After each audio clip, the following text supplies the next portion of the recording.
had in 1918, when they were creating this garden city movement community here on the peninsula. And so one of the key people was Colonel William Copeland, who happened to be the editor of the Daily Press. And not only did he speak at the program, but he wrote this really telling editorial afterwards that really expressed the future of Newport News as seen in part by what they were doing here in Hilton. And so it is my infinite pleasure to be able to introduce to you the current publisher and editor-in-chief of the Daily Press, Marissa Porto.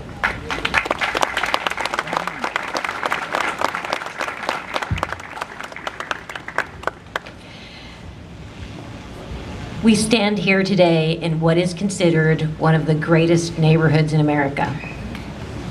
Think about that a minute.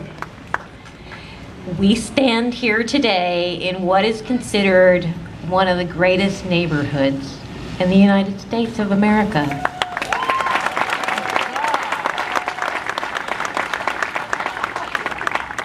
It was built by a shipbuilder for shipbuilders. It was a pioneer in development of its time. It was designed as a place to live, to work, to play, to raise your children. Today, cities across the United States are doing everything they can to design communities like this one. A few weeks ago, I attended an event across the water. I listened to a bunch of city officials from another city on the south side talk about how they wanted to make their city more walkable. They wanted residents to be able to take their kids to school. They wanted residents to be able to work near their homes. They wanted residents to be able to walk around in the evening and find a nice restaurant to go to eat and meet their neighbors. We don't have to plan that. We've had that for 100 years in Hilton Village.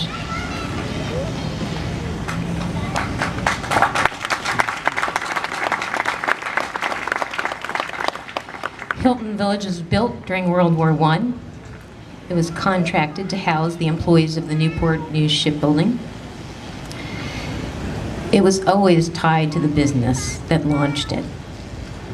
And it's still tied to that business today. That history is why it's listed as one of the National Historic Places. But Hilton Village is more than its history. All you have to do is walk through this community and you'll understand that.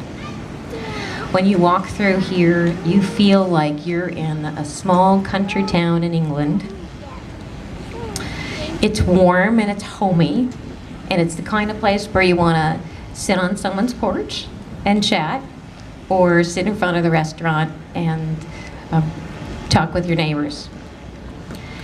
And when you do all of those things, you understand that this is more than a community of people.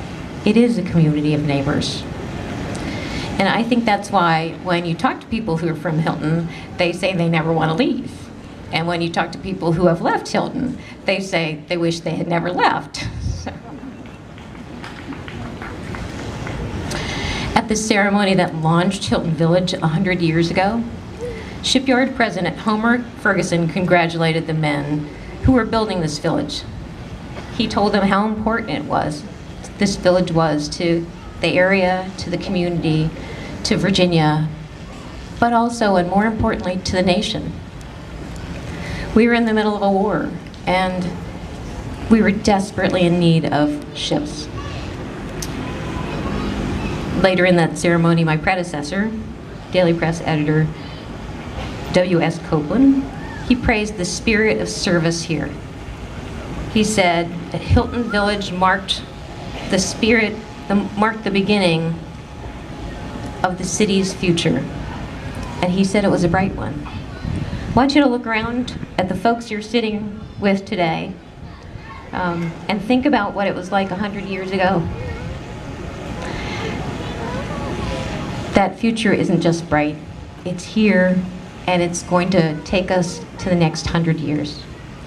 So I'd like to say to everyone here, here's to 100 years of Hilton Village, and here's to another 100 more.